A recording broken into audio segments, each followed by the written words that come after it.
Welcome back, Sunday Society, to another episode of Taking Back Sunday. Today, we are talking about mindset matters. So, we're going to look at how our minds are powerful and how they can affect yourself and others positively or negatively. So, grab your coffee, get comfy, and let's take back Sunday.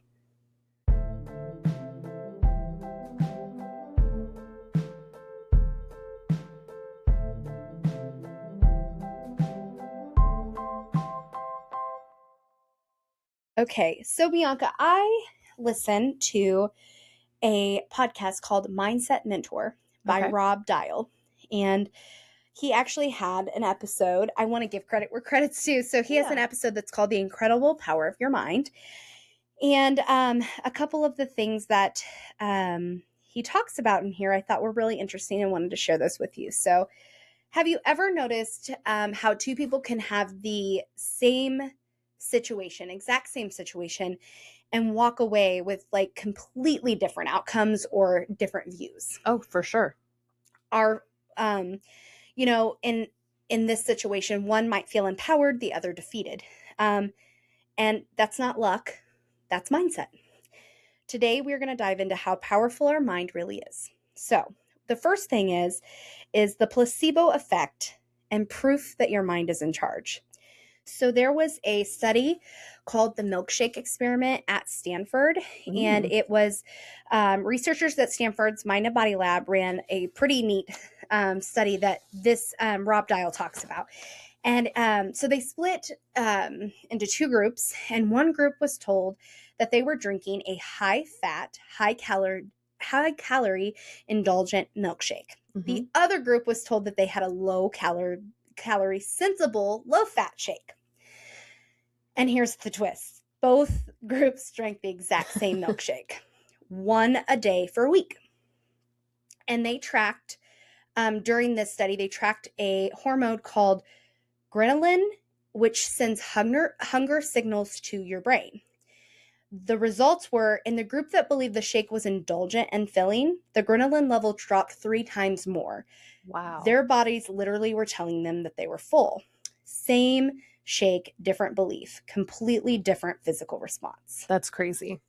Wild. That's crazy.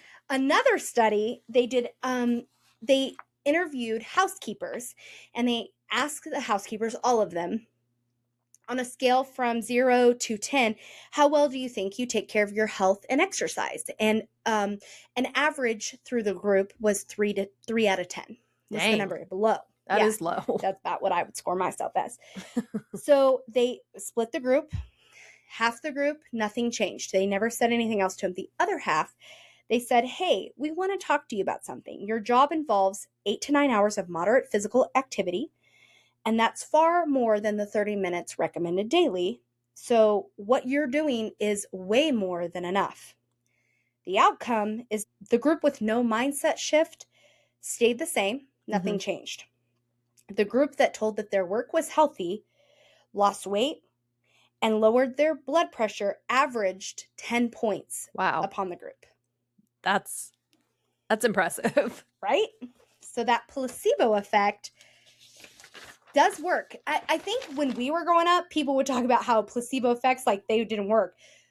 But the more studies that are done, we're seeing how our mindset, if we believe something, they've also done it for, like, they've given people sugar pills and been like, these have really bad side effects we want to monitor, and they will have some major side effects for nothing. Yeah. You know, it's the power of our mind. So nothing really changed in either of those scenarios except for what they were believing. Yeah, what they were told.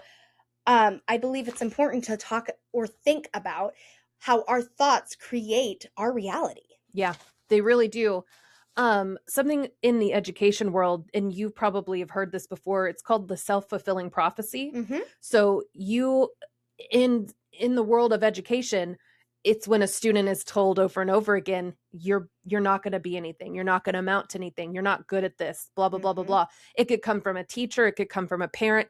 the more that a child hears that, they will then believe it and they will stop trying because they're like, I'm no good anyway. Why even try? What you believe will influence how you act. So it's going to affect how much effort you give into something. It's going to determine how long you persist with something or stick with something, or whether you even try at all. Or your confidence. Yeah. In like test taking. You know, the confidence that you might. If you go in thinking I'm an idiot and I'm a failure, you're probably not going to do very good. That's exactly what the self-fulfilling prophecy is you hear something enough that you believe it and you become it, even if it's not true. It could be, and that's where, you can kind of segue into like abuse and neglect in the home. That would be neglect, in my opinion, borderline abusive. If you convince your kids that they are nothing and they end up believing that, and then they don't apply themselves. Or kids that come from like a line of alcoholics or criminals. My grandpa was a criminal. He spent his life in prison. My dad's a criminal. My uncles are criminals. This is what I'm going to do. Criminal. And it's not even something that somebody has to tell them. It's just that if that is what their mind like perceives is going to be, like I'm going to do this because this is what my family does. Yeah. It's just who I'm supposed to be. So I wanted to bring this up. I believe that this is why people that are confident are so attractive to other people. Oh, okay. Because if you are confident and you like, it's kind of seeps out of you. I could literally be a walking dumpster fire half the time. But if I like do just a little something with myself and feel good about myself, people pick up on that. Yeah. People notice that. Yep. Nothing really changed, maybe minor changes, but it's not anything from, you're undesirable and ugly to I look like I showered today kind of thing. That's, it's just how you carry yourself. It could be just sitting up a little taller, holding your head up high, the way you talk to people. Yes. The way you talk to yourself is where that starts, right? Yeah. And there's a movie with Amy Schumer where she like thinks that she looks different and she just has all of this confidence. She even like goes up to her friends and she's like, I know you're not going to believe it, but like, it's me, your friend. And they're like looking at her crazy because she's like, she sees them, or they see her as herself. The normal. She's seeing herself. She wakes up like she is just fabulous. Feeling herself. It's all in our it's mindset. All what we perceive. We can literally lie to ourselves. Yeah. In a positive, productive, healthy way. Yeah. Don't be delusional. Yeah. We don't want to be delusional. No, you can't. You're not going to pretend everything's great. You're not going to pretend that you are the greatest thing since sliced bread. You need to be realistic. Yes.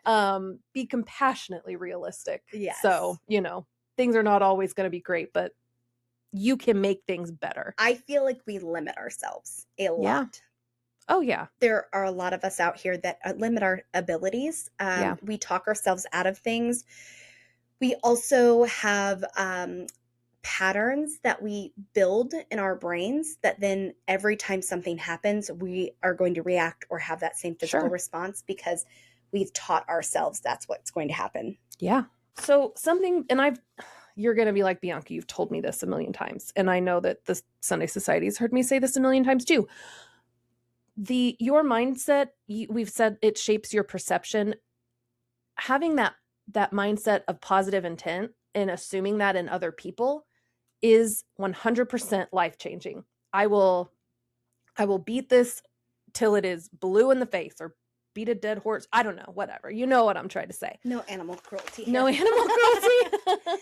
Okay. But yeah, I think that when you try to adjust how you perceive other people and their actions, it affects how you feel. Because like at my job, we work with a lot of different groups of people. And sometimes, one group doesn't understand how their actions affect someone else and they think that they're helping. So they do something that breaks everything, right? Instead of thinking, oh my God, what an idiot. They did this because they're stupid and they don't know what they're doing. And this imagining that they had positive intent. Exactly. Imagine they did that to try to help. And going into it with that idea completely changes the game, because then you're not so charged and angry all the time.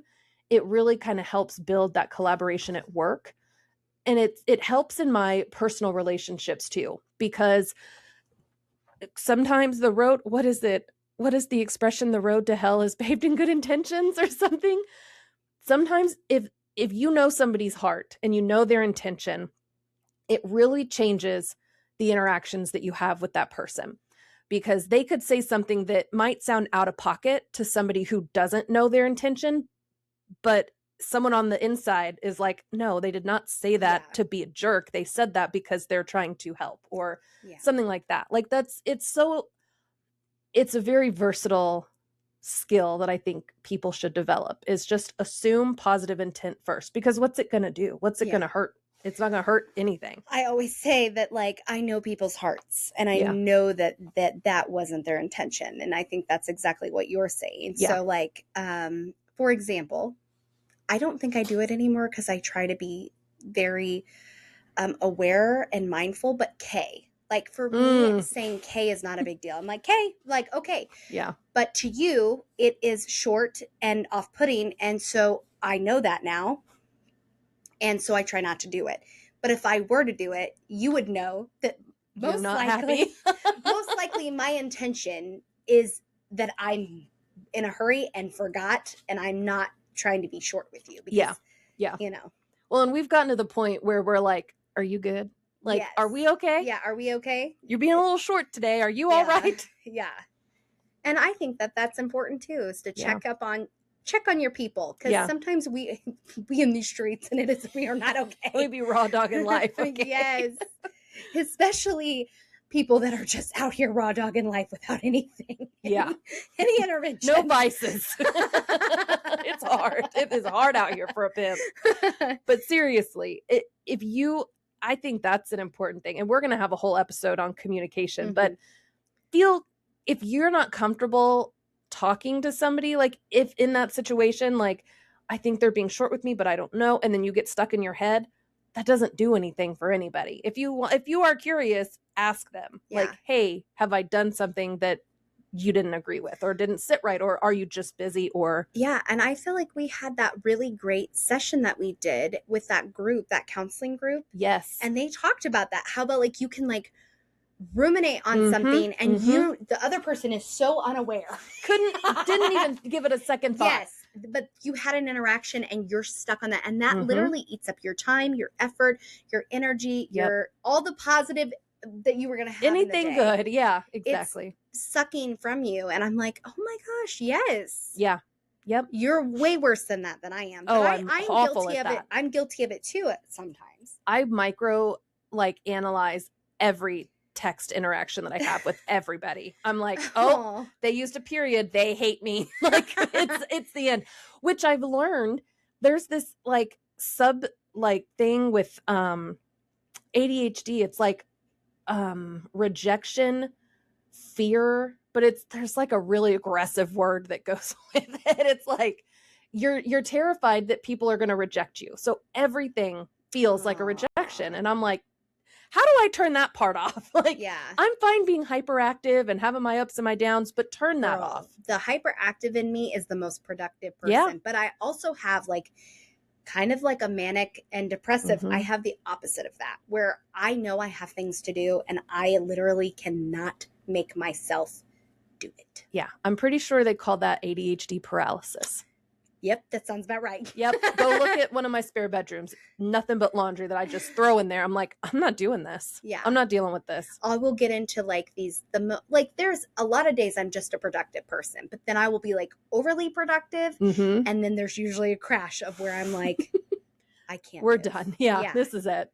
So, yeah. So anyway, positive mindset or positive intent, assume that in people. I also wanted to just touch on too, that having a growth mindset is also part of kind of how you can address failures. So like we talked about what episode did we talk about how we talk to ourselves? Oh, it was recent. Yeah. Like, I have broccoli in my teeth, I'm disgusting. Versus like, oh, better fix that. Yeah.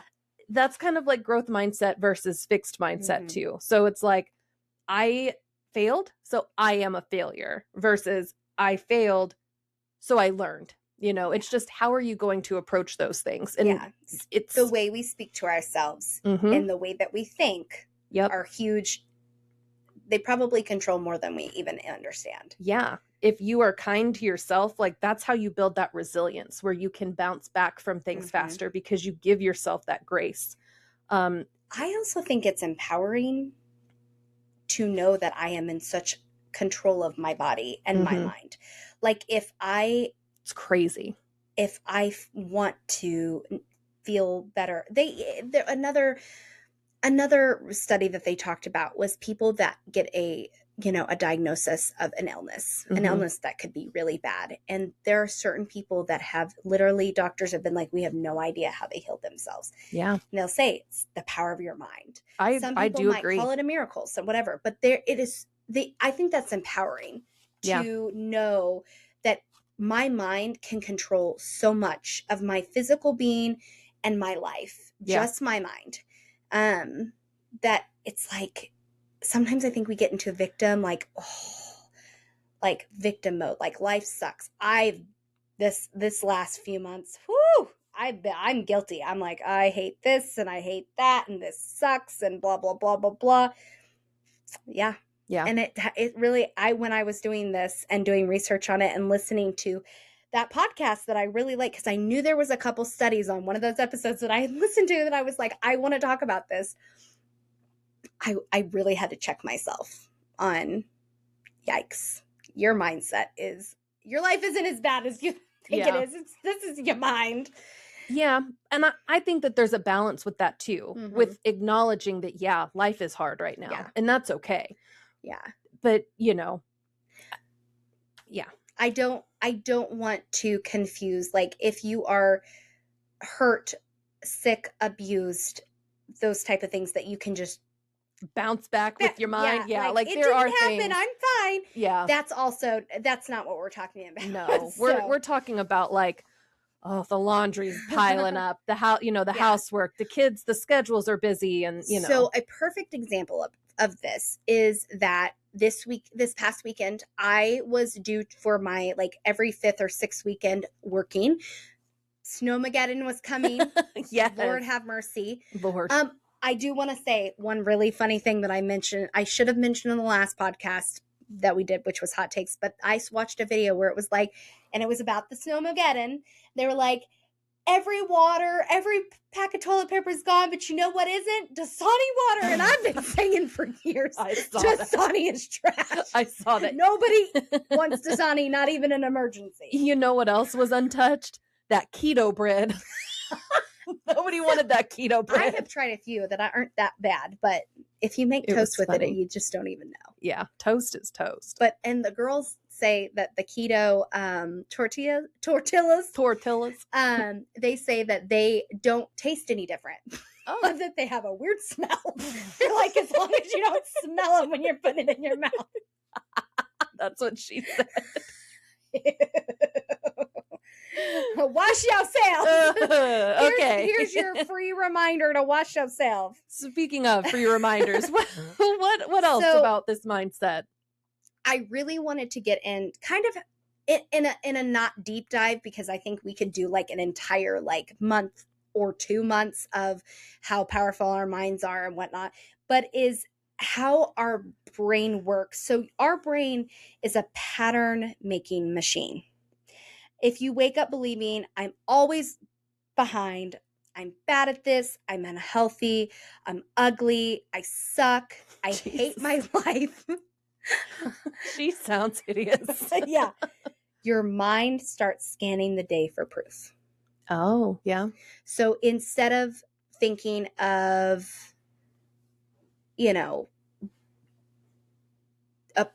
maybe not the best situation, you're going to think this is my life. See, I told you my life sucks. Confirmation bias. Bad. That's what that's called. Yep. Whatever you focus on, you reinforce. And that's how feedback loops are created. Mm-hmm. And so what I was going to say about before I got off the tangent about the Dasanis, off topic, is that this weekend I knew going in that I was going to be trapped at work. I was like, I'm going to pack Friday. I'm not coming home till Sunday. Maybe not Monday, depending on the roads. Mm-hmm. And I just thought, instead of like, this is going to be the worst thing ever, I was like, we're going to make the best of it. Yeah. And probably 36 out of the 43 hours were positive for me. I was like, this is great. That's We're doing awesome. fine. Everything's great. We're going to get through this. I helped change people. I did laundry. When we were low on stuff, like and all of these things that I was like, normally I would have been like, I'm so overwhelmed. I was like, it's fine. This is fine. We're great. Now, towards the end of that 43-hour stint, I was like, I'm ready to go home. Yeah. I'm tired. My brain is not functioning well because I haven't been sleeping well. I'm ready to be in my space. And you were basically like on call for 48 hours. Like you were there. I was there. Yeah. I was there and available at all hours of the day. Yeah. So I was exhausted. I was exhausted by the time I got home. But overall, the weekend was so smooth. And I thought, I guarantee you, if I would have had a bad attitude about this weekend, it would have seemed so much worse. Yeah. Yeah. So it's true. Our brains form habitual neural pathways like ski trails. And I love that it said that, like ski trails, because then it makes me think about that. Like it's hard to ski when you have a mountain with no trails, because you have to like get it going. Or if you're sledding, you have to. I've never been skiing. If you sled, and the snow has been untouched, it's kind of hard the first time. Once you get kind of a path going, then you're quick. You're gonna go down.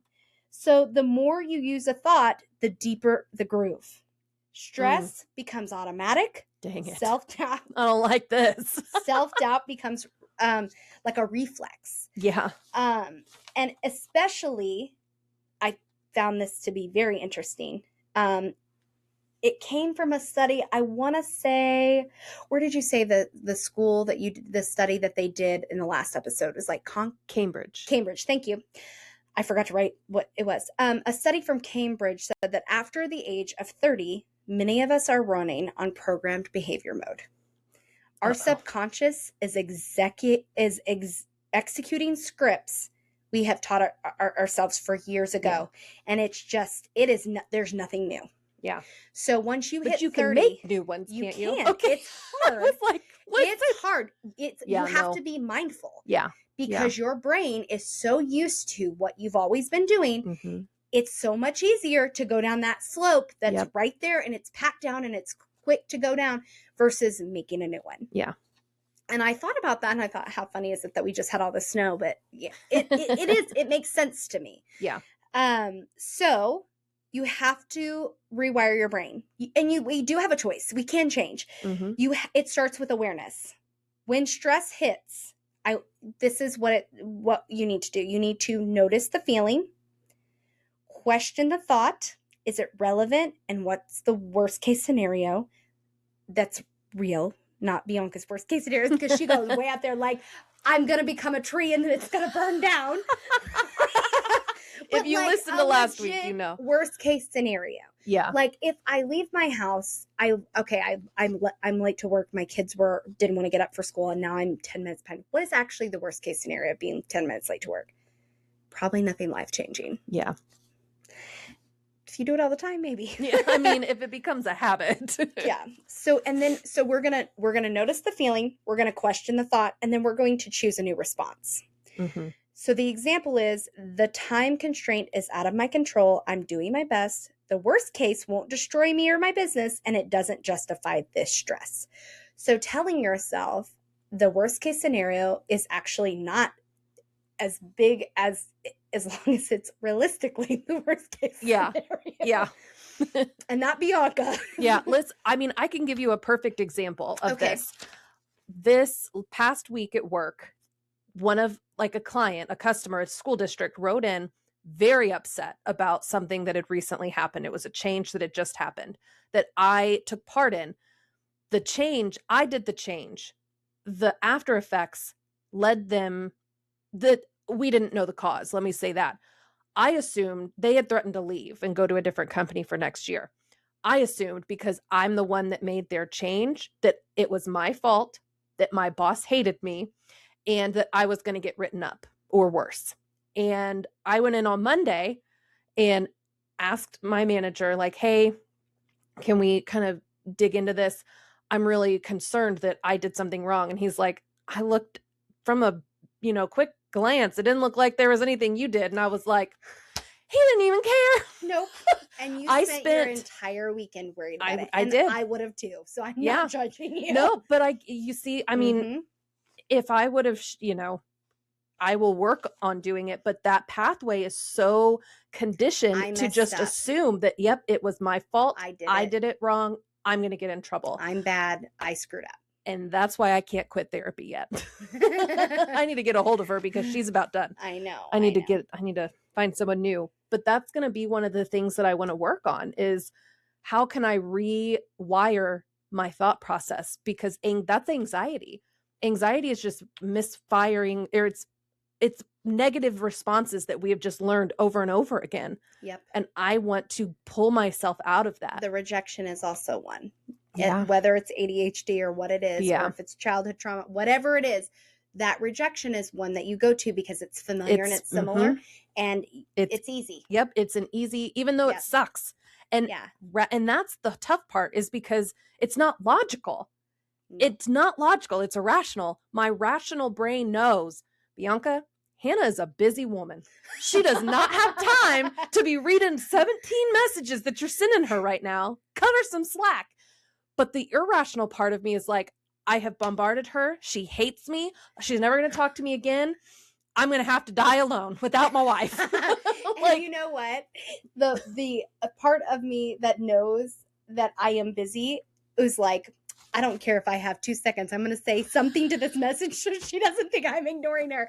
The one day that you were like, hey, are you okay? You haven't opened my message in hours. I'm like, girl, it's been a rough day. I sent her husband a message. I was like, hey, have you talked to Hannah today? Yeah, he's like, Bianca's been trying to reach you. And I'm like, I swear he said she's called you multiple times or sent you multiple messages. I'm like, I don't have anything. I don't know what's happening. I didn't call you at all. I sent you like 2 messages. Yeah. And I stopped, but then I was like, she hasn't opened these. I've seen her online. She hates me. She's done. We're divorced. And because Zach had said barely. And I was like, okay, maybe she's just really busy. And he's like, yeah, he's like, if I was online, it's lying. Yeah. I don't know what it does. Yeah, I don't know if it's because like the tab is still open. And if I like open my phone. But yeah, there was no like, but most of the time I am not too busy to at least acknowledge your messages. You'll be like, I'm sorry, I'm so manic and I'm excited. And I'm like, it's fine. But I'm super busy. So yes. Yes. I know. But no, we know each other. We know each other's intent. And if I know that I have had a hard day and I in any way come across wrong to you, even if it wasn't my intention, I know that there's a possibility you're going to take it that way. I try very quickly to be like, hey, I'm so sorry. I know how you react. And this makes me sound ridiculous. And I am so like, cause I'm like, gosh, I know that I am so glad that we know each other so well. I guess that's where I'm going with I was going to say, it is nice that you know that.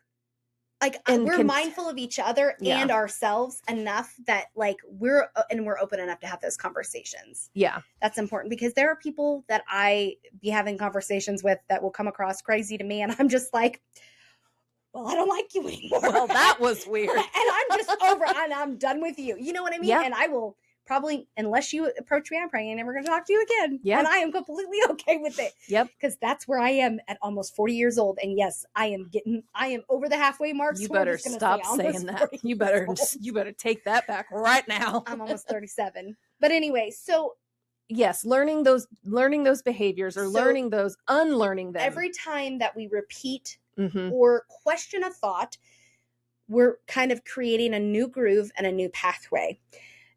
With repetition, the new pathway gets easier. The old path weakens because it's not constant. And the unfamiliar becomes automatic.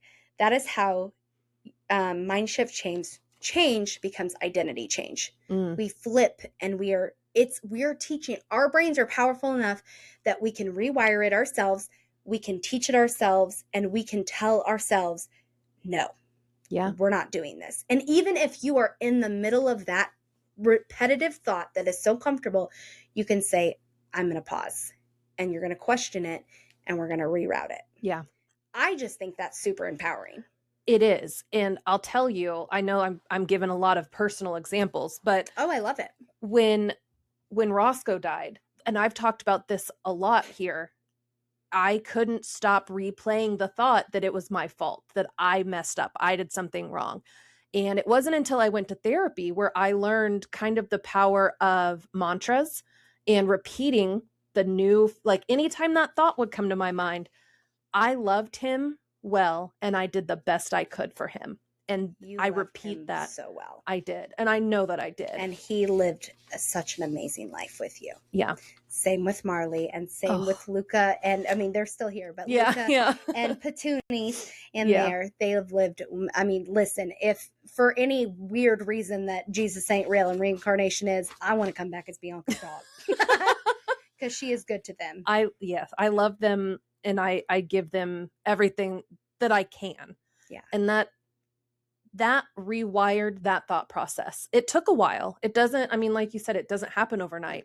And then with that skill, I also applied that when the big kind of separation happened with Jesse and the kids. And I'm going to talk about it because it's my life, and I own that.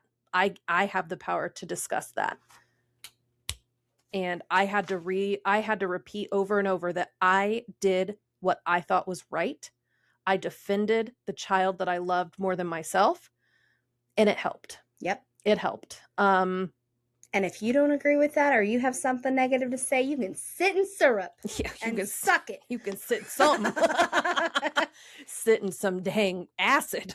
But anyway, the power, like your thoughts, it's I think crazy. at the beginning, because I've done this, I think at the beginning you feel stupid, and it feels like you're lying to yourself. You're like, I'm fraud. Yeah. But eventually it does become better. Yeah, and easier. And more believable. And then it's like one day you wake up and it's automatic, and you're like, look at that. Exactly. And that, I think, is why it's important to be realistic and not delusional. Like, you can't be lying to yourself, because that's never once am I ever gonna wake up and be like, I am an astronaut. And I'm going to be an astronaut, and I'm going to go to space. Listen, baby, if you want to go to space, Katy Perry went to space.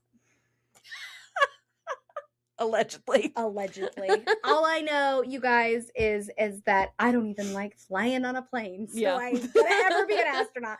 Even though I did when I was a kid want to be an astronaut. Yeah. But I know what you mean. Like, I'm not going to wake up tomorrow and say, I have never made a mistake in my life, and I am perfect, and everyone else sucks, because that's not realistic. Yeah. And it's not going to fix anything. But there are people that think that way. And they do. We don't like those people. And they are delulu. So another part of this that I really thought was important to talk about is what you consume consumes you. Because we were talking about how powerful our minds are, but really I want to, what you consume consumes you. So this is honestly, I can't give credit because I thought this, but I think it's important, and I am guilty of it as well, is what we watch, what we listen to, who we surround ourselves with, and we stress ourselves on. That part. I can tell a difference in my mood from the music I listen to, from the shows that I watch. Those things are going to become who you are. Yeah. So I love true crime. I love true crime podcasts, but I even have to be, because I can feel the difference. If I'm listening to my positive Jesus music, or if I'm listening to a podcast, my mood is different when I get to work. Yep. So just really watching that, and having balance. We love you, Scarlett. What I listen to, what I watch, who you surround yourself with. If I'm surrounding myself with people that do not fit into the kind of person that I want to be, why am I surrounding myself with them? Yep. And then what I stress about, because there's always going to be things to stress about, but what is important to stress about? Yes. Because the handprints on the fridge, is that really something to keep me up at night? No. My kids being fed and taken care of and to school and an education, yeah, those are things that are warranted of having a little stress over and making sure they're taken care of. Yeah. I feel like it's so easy to get wrapped up in the things that we do not do, but we are doing so much. And like that FOMO, that fear of missing out. Yeah. I don't have that, but I hear it. It sucks. I have it a little bit. Well, and not even like fun, but just like, you get busy, and I always say that, I say this so much, is that there's not enough hours in the day. Yeah. But if there were, what would I be doing with them? I'd be how would you filling spend with them? more things to do. It's like when you have a small purse, right? And then you're like, I need a bigger purse. And then you get a bigger purse and you still don't have enough and you're space. like carrying a tote at this point. Yeah, exactly. I don't have, well, I do have a purse. I've crossbody, but I used to never. I was like, I got my wallet, I got my keys, I got my phone, I'm good. Same. I have recently switched back into the purse life. But I have a crossbody. It keeps my wallet, my keys, and my gun. Method of self-defense. And my self-defense, yes. And other than that, I got nothing. Yeah. Nothing. Yeah. Not even a pin. So don't be asking me for a pin. I'm going to need you to get a pin.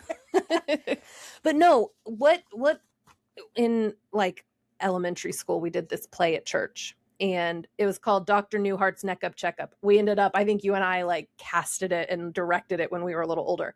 But there's a song in there that says input, output, what goes in is what comes out. Like what you put in is what you will put out too. So like my mom, and maybe you had this experience with your kids, but like when we would go stay the weekend at my grandma's house, we would come back hellions because we'd be getting everything we wanted. And mom would have to drop the hammer down and reset expectations. And I say that in a very politically correct way. She whooped our butts. She's like, you ain't at your grandma's house no more. She threatened. She's like, if this is how you're going to be when you come back from your grandma's house, you ain't going back to grandma's house. And I was like, but seriously, who you are around is how you act. And that's why I know that my mom was very overbearing. And I think she just tried to guide me. But the friends you choose are you are the company you keep. Yep. And you take on the personality of the people that you spend the time with. Yeah. So you need to decide, are these the people that I want to be like? Because if not, you need to go to a different room. Well, and while we're talking about it, why are we begging to be at a table that we never should have been at in the first place? It's not where you belong. Listen, I touched a little bit on it, but I'll touch on it again. A friendship I thought I would have for the rest of my life is no longer. And, there for a minute, it was hard. I was like, oh my gosh, like, what did I do? How could I have done? And then I was like thinking, and I'm like, this literally did not really affect or change anything today versus a month ago, 2 months ago, whatever. My life has not changed. There has been no shift except for maybe this like feeling of, am I reaching out enough? Do they want me to reach out? Do they care? You know what I mean? And now all those questions are gone and I can go, that didn't affect my life. It did hurt for a minute, but I was like, it really didn't affect my life. I think we try to force ourselves in places that we don't belong. Yeah. And I think there's a psychology behind that too, of like why. But yeah, it is important who you surround yourself with. Yes. And choosing the right table to sit at. I want to find those tables where people are empowered. They are caring, they're compassionate, they're honest. They don't have a victim stance. They have a victor. I don't know. Like I they want to overcome whatever they've been through. Those are my kind of people, man. You tell me that you've been through the most horrible thing and how you overcame it and where you are now. Those are my kind of people. Yeah. I love those. Mary Vincent. Do you remember that true crime story? Yes. Of her? Yeah. Yes. Queen Mary, man. Saint Mary, whatever. I'm like, those are my people. And you want people that are constantly trying to do better than they were the year before. Yes. Like it's not, Bro, you don't want to sit in the same chair, in the same seat and give me the same sob story. No. Yeah. Or like you should want better. You should have goals for yourself. Yes. You know, like let's move forward in life and personal growth. I feel like if you're not trying to grow or learn, or even if it's just a skill, Bianca, a hobby skill. I mean, if you're not trying to figure out something new, man, what are you doing? I know. And there's a Cat Williams a stand-up. Oh, I love me some Cat Williams. He said, you got to surround yourself with people who want better for themselves. Yep. If you're selling weed this year and you're not selling crystal meth by next year, you're in the wrong circle. You were with the wrong He's people. like, we're not messing with people that stay at the same level. Obviously, we've said this before. I feel like I'm having deja vu. We don't condone the selling of drugs. No, or doing drugs. Don't do crystal meth. But you should want to grow and empower yourself. And that happens with your mindset of thinking, I'm stuck in this job forever. I can't learn a new skill. I'm not good at anything. That's a fixed mindset that will not allow you to move forward in your life. So I, at some point in my life, applied for a job that later on I realized that I was underqualified for. Mm-hmm. And I thought, oh, well, I'm not going to get a call. I'm not going to whatever. And my husband was like, you have so much experience. They would be stupid. You would be the perfect person for this. He was like talking me up. And I was like, okay, I still did not get the call, but he was like, why are you talking like that? That's crazy. That you have all the experience. You have all the traits. What is it? They would be lucky to have you as a freaking it was like way up there. I was like, I didn't realize that. And he was like, why are you cutting yourself short? And I was like, okay. Right. Sometimes you just need somebody to remind, to pull you out of it. Person or some hype people, because I have some of the best ones.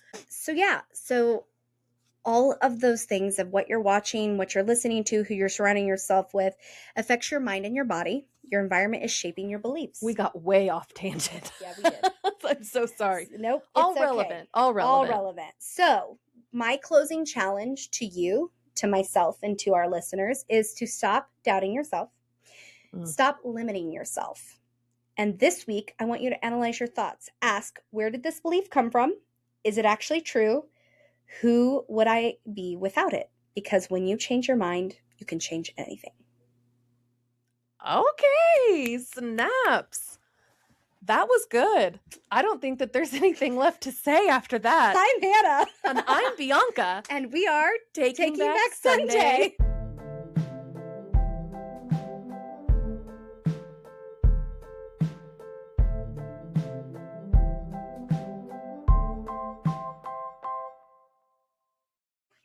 That sounds good to me.